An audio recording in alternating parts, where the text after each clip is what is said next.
ಒಂದ್ ನಿಮಿಷ.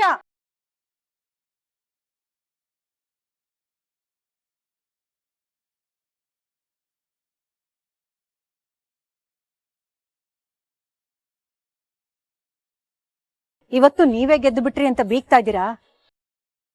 ಆದ್ರೆ ಒಂದು ನೆನ್ಪಿಟ್ಕೊಳ್ಳಿ, ನಿಮ್ ಮಗಳು ನಾಟಕ ಆಡಿ ನನ್ ಮಗನ ಕೈಲಿ ತಾಳಿ ಕಟ್ಟಿಸ್ಕೊಂಡು ಈ ಮನೆ ಸೇರ್ಕೊಂಡಿರ್ಬೋದು. ಆದ್ರೆ ನನ್ ಮಗ ನಿಮ್ ಮಗಳನ್ನ ಹೆಂಡತಿ ಅಂತ ಒಪ್ಕೊಂಡಿಲ್ಲ. ಅವನ್ ದೊಡ್ಡಮ್ಮನ ಮೇಲಿರೋ ಗೌರವಕ್ಕೆ ಅವಳಗ್ ತಾಳಿ ಕಟ್ಟಿ ಗಂಡ ಆಗಿದ್ದಾನೆ ಅಷ್ಟೇ. ಮನ್ಸಾರೆ ಅವಳನ್ನ ಹೆಂಡತಿ ಅಂತ ಒಪ್ಕೊಂಡಿಲ್ಲ. ಏನಮ್ಮ ಹೀಗ್ ಮಾತಾಡ್ತಿದ್ದೀರಾ? ಇವತ್ ಪಂಚಾಯ್ತಿಲಿ ರಾಮ್ ಪ್ರೇಮನ್ ಬಗ್ಗೆ ಮಾತಾಡಿರೋದನ್ನ ನೀವು ಕೇಳಿರ್ಬೇಕಲ್ಲ. ಹಾ, ಕೇಳಿಸ್ಕೊಂಡೆ. ಕಣ್ಣಾರೇನೂ ನೋಡ್ದೆ. ಆದ್ರೆ ನೀವ್ ಯಾವತ್ತಾದ್ರೂ ರಾಮ್ ಪ್ರೇಮನ ಹೆಂಡತಿ ತರ ನಡೆಸ್ಕೊಂಡಿರೋದನ್ನ ನೋಡಿದೀರಾ? ನೋಡಕ್ ಸಾಧ್ಯನೂ ಇಲ್ಲ. ಯಾಕಂದ್ರೆ ಈ ಮದ್ವೆ ಅವನು ಒತ್ತಾಯದಿಂದ ಆಗಿರೋದು.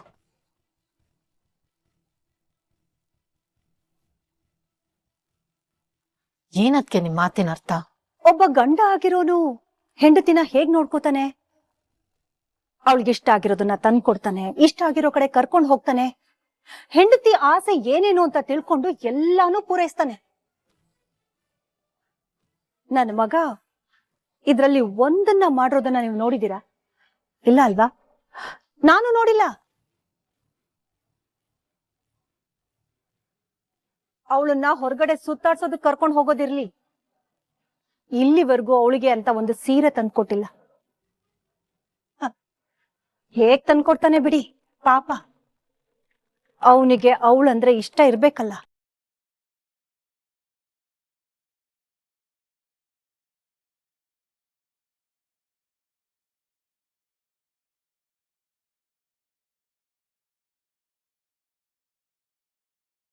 ಏನ್ರಿ ಹೀಗ್ ಮಾತಾಡ್ ಹೋಗ್ಬಿಟ್ರು? ರಾಮ್ಗೆ ನಮ್ಮ ಮಗಳಂದ್ರೆ ಇಷ್ಟ ಅಲ್ವಾ? ರಾಮ್ ನನ್ ಮಗಳನ್ನ ಹೆಂಡತಿ ತರ ನೋಡ್ತಿಲ್ವಾ? ಇವ್ರು ಹೇಳ್ತಿರೋದನ್ನ ನೋಡಿದ್ರೆ ನನಗೂ ಅದೇ ಅನುಮಾನ ಬರ್ತಾ ಇದೆ ಕಣೆ. ಇಲ್ಲಿವರೆಗೂ ರಾಮ್ ಪ್ರೇಮಗೆ ಏನಾದ್ರೂ ತಂದು ಕೊಟ್ಟಿದ್ದಾಗ್ಲಿ, ಅವಳನ್ನ ಎಲ್ಲಾದ್ರೂ ಹೊರಗಡೆ ಕರ್ಕೊಂಡು ಹೋಗಿರೋದನ್ನ ಆಗ್ಲಿ ನಾನು ಯಾವತ್ತೂ ನೋಡ್ಲೇ ಇಲ್ಲ. ಅಲ್ಲಿ ಇಷ್ಟಪಟ್ಟವರು ಯಾರೂ ಈ ರೀತಿ ನಡ್ಕೊಳ್ಳೋದಿಲ್ಲ.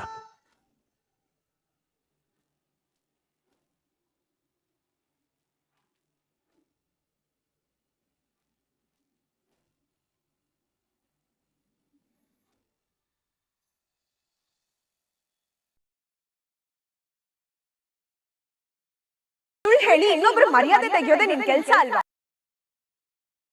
ಪ್ರಾಣಿ ಬಾಯಲ್ಲಿ ಬಂದಿರೋ ಪ್ರತಿಯೊಂದು ಮಾತು ಸ್ನೇಹ ಕೊಟ್ಟಿರೋ ದುಡ್ಡಿಂದ ಹುಟ್ಟಿರೋ ಸುಳ್ಳು ಅಂತ ಸ್ಪಷ್ಟವಾಗಿ ಗೊತ್ತಾಗ್ತದೆ.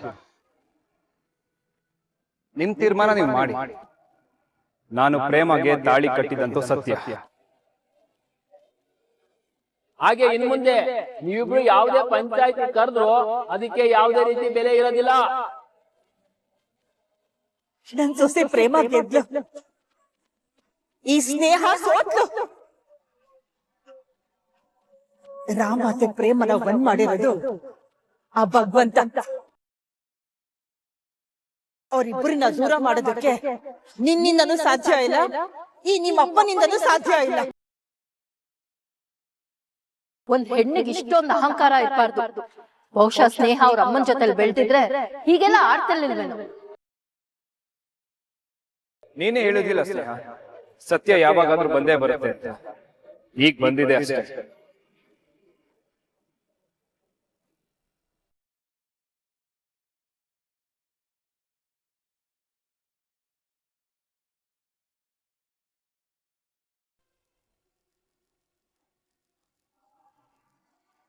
ಯಾಕೊಬ್ಳೆ ನಿಂತ್ಕೊಂಡು ಕಣ್ಣೀರ್ ಹಾಕ್ತಾ ಇದ್ಯಾ? ನಡಿ ಮನೆಗೆ ಹೋಗೋಣ. ಡ್ಯಾಡಿ, ಕಾಲ ಎಷ್ಟು ಬೇಗ ಉಲ್ಟಾ ಹೊಡ್ಬಿಡ್ತಲ್ವಾ? ನಾನು ಅವತ್ ಸಾಯಕ್ ಹೊರಟಾಗ ರಾಮ್ ನನ್ನ ಹತ್ರ ಬಂದು ಏನ್ ಹೇಳ್ದ ಹೇಳಿ? ನೀನೇನು ಯೋಚನೆ ಮಾಡಬೇಡ. ಪ್ರೇಮ ಹೇಳಿದ ಸುಳ್ಳು ಅಂತ ಇಡೀ ಜಗತ್ತಿನ ಮುಂದೆ ಪ್ರೂವ್ ಮಾಡೋವರೆಗೂ ನಾನ್ ಸುಮ್ಮನೆ ಇರಲ್ಲ. ಆ ಪ್ರೇಮ ಮಾಡಿದ ಮೋಸ ದ್ರೋಹ ಎಲ್ಲಾನು ಎಲ್ರ ಮುಂದೆ ಬಯಲ್ ಮಾಡ್ತೇನೆ ಅಂತ ಮಾತು ಕೊಟ್ಟಿದ್ದ. ಆದ್ರೆ ಇವತ್ತು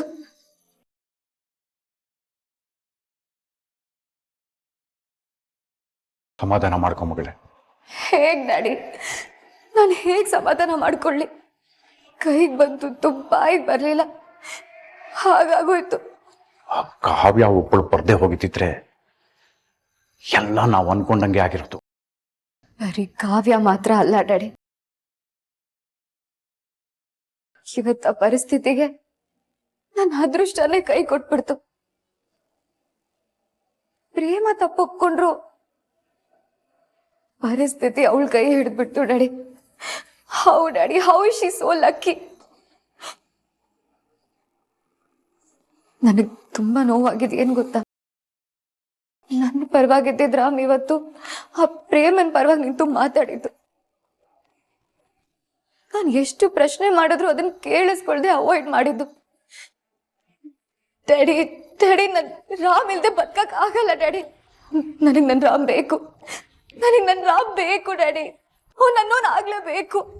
ಅಳ್ಬಿಡ ಮಗಳೇ, ನೀನ್ ಹತ್ರ ನನ್ನ ಎದೆ ಸೀಳ್ದಂಗಾಗುತ್ತೆ. ಆ ರಾಮ್ ನಿನ್ನಿಂದ ದೂರ ಹೋಗಿರ್ಬೋದು, ಆದ್ರೆ ಅವನನ್ನ ನಿನ್ನ ಹತ್ರ ತರೋ ಜವಾಬ್ದಾರಿ ನಂದು. ನಿಮ್ಮಪ್ಪ ಇನ್ನೂ ಬದುಕಿದ್ದಾನೆ, ಮರಿಬೇಡ. ಆ ಪ್ರೇಮನ್ ಸುಖ ಇನ್ ಹೆಚ್ಚು ದಿನ ಇರೋದಿಲ್ಲ. ನನಗ್ ಭಯ ಆಗ್ತದೆ ಡ್ಯಾಡಿ. ಅವ್ನ್ ಎಲ್ಲಿ ಅವಳ ಪ್ರೀತಿಲಿ ಕಳ್ದೋಗ್ಬಿಡ್ತಾನೆ ಅಂತ.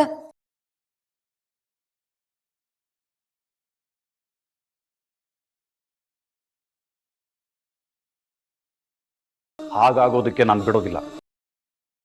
ಈ ಧನ್ರಾಜ್ ಏನ್ ಅನ್ಕೋತಾನೋ ಅದನ್ನ ಸಾಧಿಸೋ ತನಕ ಸುಮ್ಮನಿರೋ ಮನುಷ್ಯನೇ ಅಲ್ಲ. ಆ ರಾಮ್ನ ನಿನ್ ಮಡ್ಲಿಗೆ ಹಾಕಕ್ಕೆ ನಾನು ಏನ್ ಬೇಕಾದ್ರೂ ಮಾಡೋದಕ್ಕೆ ರೆಡಿ. ನೋಡ್ತಾ ಇರು ನಾನು ಏನ್ ಮಾಡ್ತೀನಿ ಅಂತ.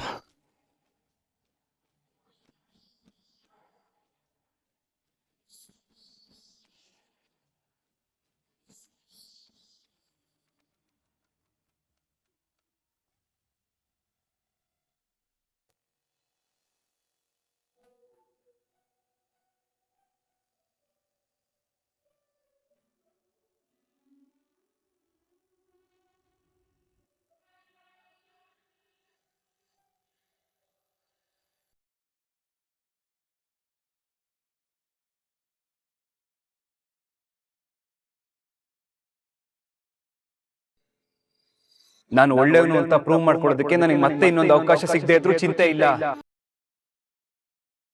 ನೀವು ಸತ್ಯ ಹೇಳ್ಬಾರ್ದು ಅಷ್ಟೇ. ನೋವಾಗಿದೆ, ಕಳಂಕ ಅಂಟ್ಕೊಂಡಿದೆ ಪ್ರೇಮ. ಅದು ಹಾಗೆ ಇದ್ರೆ ಯಾರಿಗೂ ನಷ್ಟ ಆಗಲ್ಲ. ಅದು ಬದಲಾದ್ರೆ ಅದ್ರ ಪರಿಣಾಮ ನೀನು ಒಬ್ಳೇ ಅಲ್ಲ, ಎಲ್ರೂ ಅನುಭವಿಸ್ಬೇಕಾಗತ್ತೆ. ನೀನ್ ಮಾಡಿದ ತಪ್ಪು ನಿನ್ಗೆ ಗೊತ್ತಾಗಿದೆ ಅಲ್ವಾ? ಅದಕ್ಕೆ ಪಶ್ಚಾತ್ತಾಪ ಪಡ್ತಿದೀಯಲ್ವಾ? ಅಷ್ಟ್ ಸಾಕು ನನಗೆ.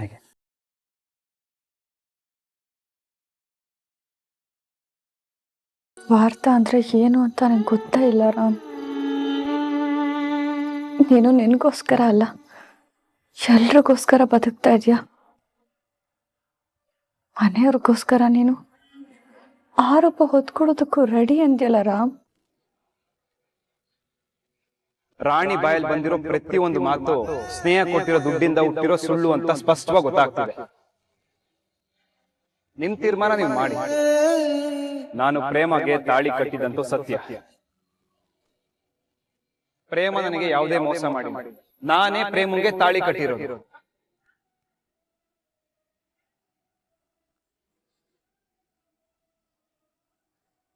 ಎಷ್ಟು ದೊಡ್ಡ ಮನ್ಸು ರಾಮ್ ನಿಂದು. ನಾನಿನಗೆ ಅಷ್ಟೊಂದು ತೊಂದರೆ ಕೊಟ್ಟೆ, ನಿನ್ ಮರ್ಯಾದೆ ಹೋಗೋ ತರ ನಡ್ಕೊಂಡೆ. ಕೊಡ್ಬಾರ್ದು ಹಿಂಸೆ ಎಲ್ಲ ಕೊಟ್ಟೆ. ಆದ್ರೂ ನೀನಿವತ್ತು ನನಗೋಸ್ಕರ ನಿಂತೆ. ನನಗಿರೋ ಈ ತಾಳ್ಮೆ, ಪ್ರೀತಿ ಈ ಜಗತ್ತಲ್ಲಿ ಯಾರಿಗೂ ಇರೋದಕ್ಕೆ ಸಾಧ್ಯ ಇಲ್ಲ ಕಣೋ. ಸಾಕು ರಾಮ್, ಸಾಕು. ಇನ್ನು ನಾನು ನಿನ್ ಖುಷಿಗೋಸ್ಕರ ಏನ್ ಬೇಕಾಗಿದ್ರು ಮಾಡ್ತೀನಿ. ನಿನ್ ಮರ್ಯಾದೆ ಕಾಪಾಡೋ ಜವಾಬ್ದಾರಿ ನಂದು. ನಿನ್ನ ನೋಯಿಸೋದಕ್ಕೆ ನಾನು ಯಾರಿಗೂ ಬಿಡಲ್ಲ. ನನ್ನ ಜೀವ ಹೋದ್ರು ಸರಿ ರಾಮ್.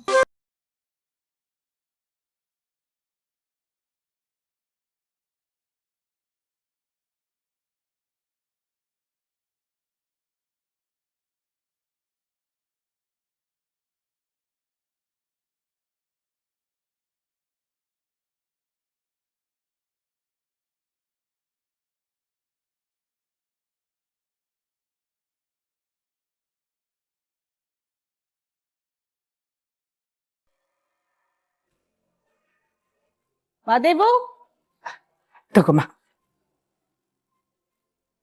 ಕಾವ್ಯ, ಮಹಾದೇವ ಎಲ್ಲಿ? ಬೆಳಗ್ಗೆ ಹೋಗಿದ್ದಾನಾ? ಅತ್ತೆ. ಅತ್ತೆ, ನಾನ್ ನಿಮ್ ಹತ್ರ ಒಂದು ವಿಷಯ ಮಾತಾಡ್ಬೇಕಿತ್ತು. ಹೇಳಮ್ಮ. ಅದು ಅತ್ತೆ, ಇವತ್ ರಾತ್ರಿ ನನ್ನ ಫ್ರೆಂಡ್ಸ್ ಎಲ್ಲ ಗೆಟ್ ಟುಗೆದರ್ ಪಾರ್ಟಿ ಇಟ್ಕೊಂಡಿದ್ದಾರೆ. ನನ್ನ ಹಳೆ ಫ್ರೆಂಡ್ಸ್ ಎಲ್ಲ ಬರ್ತಿದ್ದಾರೆ. ನೀವು ಹೂ ಅಂದ್ರೆ ಹೋಗ್ಬರೋಣ ಅಂತ. ಓಹೋ, ಇದೇನ್ ಕಾವ್ಯ, ಸಂಜೆ ಪಾರ್ಟಿ ಇಟ್ಕೊಂಡು ಇವಾಗ ಹೇಳ್ತಾ ಇದ್ಯಾ? ಮುಂಚೆನೆ ಕೇಳ್ಬೋದಾಗಿತ್ತಲ್ಲಮ್ಮ. ಅದು ಅತ್ತೆ, ನನ್ನ ಪಂಚಾಯತಿನಲ್ಲಿ ಏನೇನೆಲ್ಲ ನಡೆದೋಯ್ತು. ಆ ಗಡ್ಬಿಡಿನಲ್ಲಿ ನಾನು ಈ ವಿಷಯನೇ ಮರ್ತು ಹೋಗ್ಬಿಟ್ಟಿದ್ದೆ. ಈಗ ನನ್ನ ಫ್ರೆಂಡ್ ಫೋನ್ ಮಾಡಿ ರಿಮೈಂಡ್ ಮಾಡಿದ್ಲು. ಅದಕ್ಕೆ ನಿಮ್ಮನ್ ಕೇಳೋಣ ಅಂತ ಬಂದೆ. ಅಲ್ಲಮ್ಮ, ನೆನ್ನೆ ಅಷ್ಟೆಲ್ಲ ಆದ್ಮೇಲೆ ಪಾರ್ಟಿ ಫಂಕ್ಷನ್ ಅಂತ ಹೋಗೋದಿಕ್ಕೆ ಹೇಗಮ್ಮ ಮನ್ಸು ಬರುತ್ತೆ ನಿನ್ಗೆ? ಅವಮಾನ ಪಡ್ಕೊಳ್ಳೋದು ಅದು ಏನಾಗಿದೆ ಮಹೇಶ್ವರಿ? ಹಾಗೆ ನೋಡಕ್ ಹೋದ್ರೆ ಮುಖ ತೋರ್ಸಂಗಾಗದೇ ಇರೋದು ಸ್ನೇಹನ್ಗೆ, ಅವ್ರ ಅಪ್ಪನ್ಗೆ, ನಮ್ಗಲ್ಲ. ಕಾವ್ಯ, ನಿನ್ ಸ್ನೇಹಿತರೆಲ್ಲ ಬರ್ತಾ ಇದಾರೆ ಅಂದ್ರೆ ನೀನ್ ಹೋಗ್ಲೇಬೇಕು. ನೀನ್ ಹೋಗು. ಆದ್ರೆ ನಂದೊಂದ್ ಷರತ್. ಏನತ್ತೆ? ರಾತ್ರಿ ಹೊತ್ತಲ್ಲಿ ನೀನೊಬ್ಳನ್ನೇ ಕಳ್ಸೋದಕ್ಕೆ ನನಗೆ ಮನ್ಸಿಲ್ಲ.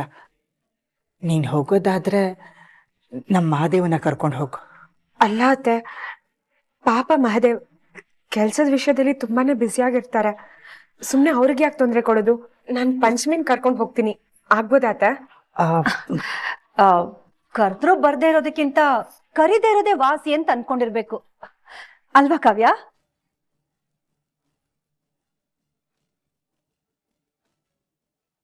ಮಹೇಶ್ವರಿ, ಕಾವ್ಯ ಕರೆದ್ರೆ ಮಹಾದೇವ ಬರಲ್ವಾ? ಏನ್ ಮಾತಾಡ್ತಿದ್ಯಾ ನೀನು? ಕಾವ್ಯ, ನಿನ್ ಮಹಾದೇವಗೆ ಒಂದು ಫೋನ್ ಮಾಡು, ಅವ್ನ್ ಖಂಡಿತ ಬರ್ತಾನೆ. ನಿನ್ಗೇನೋ ದೊಡ್ಡ ಕೆಲಸ ಅವ್ನಿಗೆ ಯಾವುದೂ ಇಲ್ಲ. ನಿನ್ ಮಹಾದೇವ ಜೊತೆ ಹೋದ್ರೆ ನಮಗೂ ನೆಮ್ಮದಿ. ಸರಿ ಅತ್ತ. ತಗೋ ಮಂಗಳಾರತಿ. ಅಕ್ಕ, ಕಾವ್ಯನ್ ಮುಖ ನೋಡಿದ್ರ? ಅವಳಿಗೆ ಮಾದೇವ ಅವಳ ಜೊತೆಗೆ ಬರೋದು ಇಷ್ಟ ಇಲ್ಲ ಅಂತ ಕಾಣುತ್ತೆ. ನನಗೆ ಯಾಕೋ ಅವಳು ಇನ್ನೂ ಮಾದೇವನ್ ಸರಿಯಾಗಿ ಒಪ್ಕೊಂಡಿಲ್ಲ ಅನ್ನೋ ಅನುಮಾನ ಇದೆ. ಏ ಮಹೇಶ್ವರಿ, ಏನೇ ಮಾತಾಡ್ತಾ ಇದೀಯಾ? ನಾಲ್ಗೆ ಮೇಲೆ ಸ್ವಲ್ಪ ಹಿಡ್ತಾ ಇರ್ಲಿ. ಹೌದೌದು, ಕೆಲ್ಸಕ್ಕೆ ಬರೋದು ವಿಷಯ ಮಾತಾಡಿ ಮನೆ ವಾತಾವರಣ ಕೆಡಿಸ್ಬೇಡ. ಮಹಾದೇವ, ಕಾವ್ಯ ಇಬ್ರು ಅನ್ಯೋನ್ಯವಾಗಿ ಸುಖವಾಗಿದ್ದಾರೆ. ಏನೋ ನನ್ಗನ್ಸಿದ್ದನ್ನ ನಾನು ಹೇಳ್ದೆ, ಅದಕ್ಕೆ ಯಾಕ್ರೆ ಇಷ್ಟು ಕೋಪ ಮಾಡ್ಕೋತೀರಾ? ಮತ್ತಿನ್ನೇನೆ, ಆಗ ನೋಡಿದ್ರೆ ಫೋನ್ ಮಾಡಿದ್ರು ಮಹಾದೇವ ಬರೋಲ್ವೇನೋ ಅಂತ ಕಾವ್ಯ ಅಂದ್ಕೋತಿದ್ದಾಳೆ ಅಂದೆ. ಈಗ ನೋಡಿದ್ರೆ ಕಾವ್ಯನಿಗೆ ಮಹಾದೇವ್ ಜೊತೆ ಹೋಗಕ್ಕೆ ಇಷ್ಟ ಇದೆಯೋ ಇಲ್ವೋ ಅಂತ ಹೇಳ್ತಿದ್ಯಾ? ಲೇ, ನಿನ್ನ ಮಾತಲ್ಲೇ ಒಂದಕ್ಕೊಂದು ಸಂಬಂಧನೇ ಇಲ್ವಲ್ಲೇ? ಆಯ್ತು ಬಿಡ್ರಿ, ನಿಮ್ ಮನೆ ನಿಮ್ ಇಷ್ಟ. ನಾನ್ ಏನಾದ್ರೂ ಹೇಳಿದ್ರೆ ಕೇಳೋರು ಯಾರಿದಾರೆ ಇಲ್ಲಿ? ಮಹೇಶ್ವರಿ, ಏನ್ ಹೇಗ್ ಮಾತಾಡ್ತಾಳೆ ಇವಳು?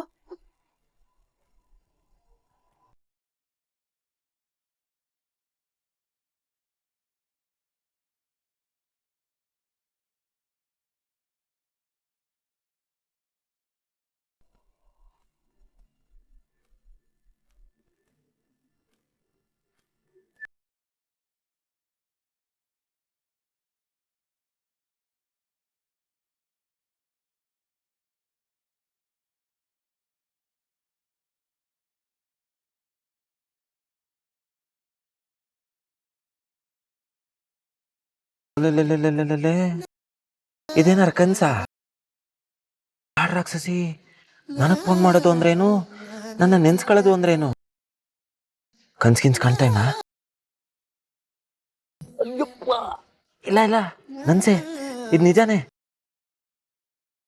ಹಲೋ, ಹೇಳು ನನ್ನ ಹೆಂಡತಿ. ಏಯ್ ಏನಂದ? ಹೆಂಡತಿ ಅಂದೆ, ಇನ್ನೇನು ಎಂಡ ಅನ್ನಕ್ಕಾಯ್ತದ ಪ್ರಿಯೆ? ಯಪ್ಪಾ, ಹೋಗಿ ಹೋಗಿ ನಿನ್ನ ಕಾಲ್ ಮಾಡೋ ಅಂತ ಕೆಟ್ಟ ಟೈಮ್ ಬಂತಲ್ಲ, ನನ್ ಕರ್ಮ. ಅಯ್ಯಯ್ಯೋ, ನೀನು ಇಷ್ಟು ಸಲ ಫೋನ್ ಮಾಡಿದೆ ಅಂತಂದ್ರೆ ಏನೋ ಮುಖ್ಯವಾದ ವಿಷಯನೇ ಇರ್ತದೆ. ಅದೇನು ಅಂತ ಹೇಳು. ಜಾಸ್ತಿ ಕನಸು ಕಾಣ್ಬೇಡ. ಎಲ್ಲಿದ್ಯಾ ಅಂತ ಹೇಳು. ನಾನು ಇನ್ನೆಲ್ಲಿರ್ತೀನಿ ಬುಲ್ಬುಲ್?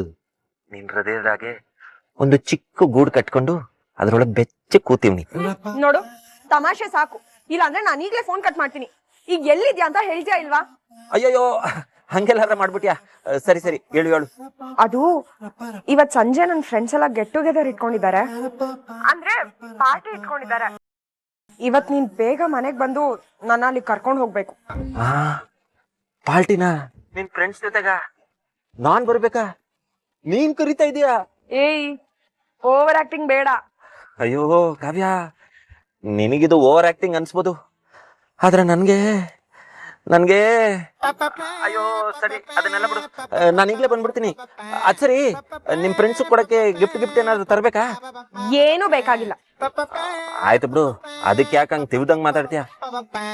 ಸರಿ, ನೀನ್ ಯಾವ ಬಣ್ಣದ ಸೀರೆ ಉಡ್ತಿದ್ಯಾ? ಹುಸಿ ಹೇಳಿದ್ರೆ ನಾನು ಅದೇ ಬಣ್ಣದ ಅಂಗಿ ಹಾಕೊಂಬತ್ತೀನಿ. ಅಬ್ಬಾ, ಇದಕ್ಕೆ ನಾನು ಹೇಳಿದ್ದು. ನೋಡು, ಓವರ್ ಆಗಿ ಯೋಚನೆ ಮಾಡ್ಬೇಡ. ನಿನ್ ಪಾರ್ಟಿಗೇನ್ ಬರೋದ್ ಬೇಕಾಗಿಲ್ಲ. ನನ್ನ ಡ್ರಾಪ್ ಮಾಡಿ ವಾಪಸ್ ಬಂದ್ರೆ ಸಾಕು. ಅಯ್ಯೋ, ಇದೇನಮ್ಮಿ, ಉಫ್ ಅಂತ ಬಲೂನ್ ಊದಿ ದೊಡ್ಡದ್ ಮಾಡಿ ಪುಸ್ ಅಂತ ಟುಸ್ ಮಾಡ್ಬಿಟ್ಟೆ. ಅಲ್ಲ, ಅಲ್ಲಿ ಬಂದು ನಿನ್ ಫ್ರೆಂಡ್ಗಳ ಮುಂದೆ ಎಲ್ಲ ನಿನ್ ಮರ್ಯಾದೆ ತೆಗಿತೀನಿ ಅಂತ ಹಿಂಗೆಲ್ಲ ಮಾಡ್ತಿದ್ಯಾ ಹೆಂಗೆ? ಅಲ್ಲ, ನೀಗಲ್ ಮಾಡಕ್ ಏನಿರುತ್ತೆ ಕೆಲ್ಸ? ನೋಡು, ಬೇಗ ಮನೆಗ್ ಬಾ, ಲೇಟ್ ಮಾಡ್ಬೇಡ ಆಯ್ತಾ? ಆಹಾ, ಪಾರ್ಟಿ, ಫ್ರೆಂಡ್ಸು. ಅಲ್ಲೆಲ್ಲೆಲ್ಲೆ ಕಾವ್ಯ, ನನಗ್ ಗೊತ್ತಾಯ್ತು. ನಾನು ಈ ಪಂಚೆಲ್ ಬಂದ್ರೆ ನಿನಗೆ ಅವಮಾನ ಆಯ್ತದೆ ಅಂತ ತಾನೇ ನೀನ್ ಹಿಂಗೆಲ್ಲ ಮಾಡ್ತಿರೋದು. ನೋಡ್ತಾ ಇರು, ನಾನೇನು ಅಂತ ತೋರಿಸ್ತೀನಿ ನಿಂಗೆ ಇವತ್ತು.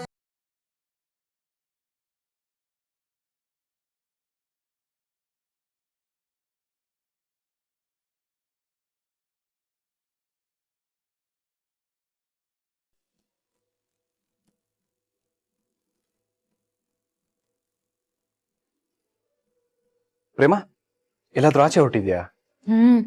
ಅದು ಮನ್ಸಿಗೆ ಯಾಕೋ ಒಂಥರ ನೆಮ್ಮದಿ ಇರ್ಲಿಲ್ಲ, ಅದಕ್ಕೆ ದೇವಸ್ಥಾನಕ್ಕೆ ಹೋಗ್ಬಿಟ್ಟು ಬಂದ್ರೆ ಸ್ವಲ್ಪ ಮನ್ಸು ಹಗುರ ಅನ್ಸುತ್ತೆ. ಒಬ್ಳೆ ಹೋಗ್ತಿದ್ಯಾ? ಹೇಗಿದ್ರು ನಾನು ಹಾಸ್ಪಿಟಲ್ಗೆ ಹೋಗ್ತಿದ್ದೀನಿ, ಆನ್ ದಿ ವೇ ಅಲ್ವಾ ದೇವಸ್ಥಾನ ಇರೋದು. ಬಾ, ನಾನೇ ಡ್ರಾಪ್ ಮಾಡ್ತೀನಿ.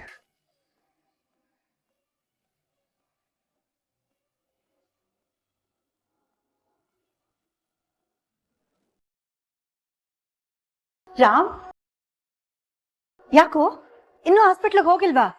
ಟೈಮ್ ಆಯ್ತಲ್ಲೋ. ಪ್ರೇಮ ಅವಳೊಬ್ಳೆ ದೇವಸ್ಥಾನಕ್ಕೆ ಹೋಗಿ ಬರ್ತಾಳೆ ಬಿಡು. ಸುಮ್ನೆ ನೀನ್ ಯಾಕೆ ತೊಂದ್ರೆ ತಗೋತೀಯ? ಪ್ರೇಮ, ತಗೋ ಕಾರ್ಗೆ, ನೀನ್ ಕಾರಲ್ಲಿ ಕೂತಿರೋ, ನಾನು ಬರ್ತೆ.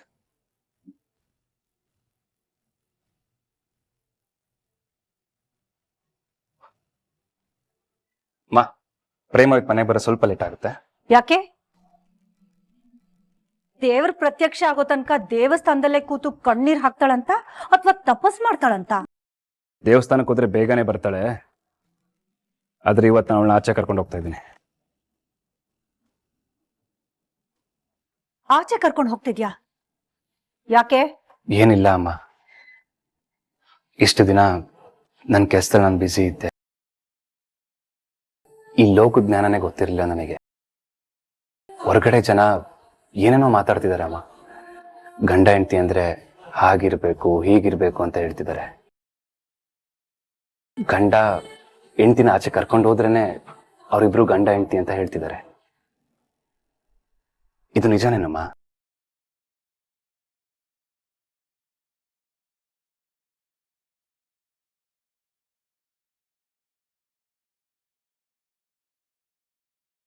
ಅವಳನ್ನ ಹೊರಗಡೆ ಸುತ್ತಾಡ್ಸೋದಕ್ಕೆ ಕರ್ಕೊಂಡು ಹೋಗೋದಿರ್ಲಿ, ಇಲ್ಲಿವರೆಗೂ ಅವಳಿಗೆ ಅಂತ ಒಂದು ಸೀರೆ ತಂದ್ಕೊಟ್ಟಿಲ್ಲ.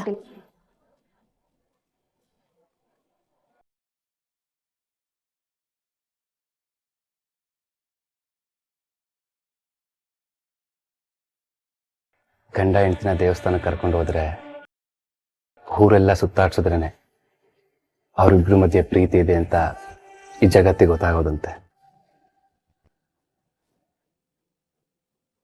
ಇಲ್ಲ ಅಂದ್ರೆ ಅವರಿಬ್ರು ಗಂಡ ಹೆಂಡತಿನೇ ಅಲ್ವಂತೆ.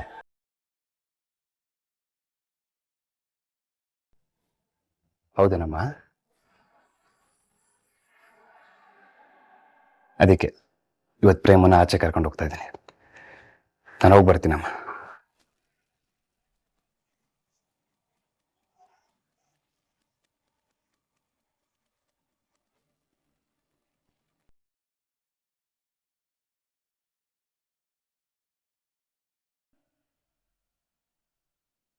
ಇವ್ನು ಈ ಮಾತನ್ನ ಪ್ರಪಂಚಕ್ಕೆ ಹೇಳದ್ನಾ ಇಲ್ಲ ನನಗ್ ಹೇಳದ್ನಾ? ಅವಳ ಅಪ್ಪ ಅಮ್ಮಂಗ್ ಬೈದಿದ್ದನ್ನೇನಾದ್ರೂ ಕೇಳಿಸ್ಕೊಂಡ್ಬಿಟ್ನಾ?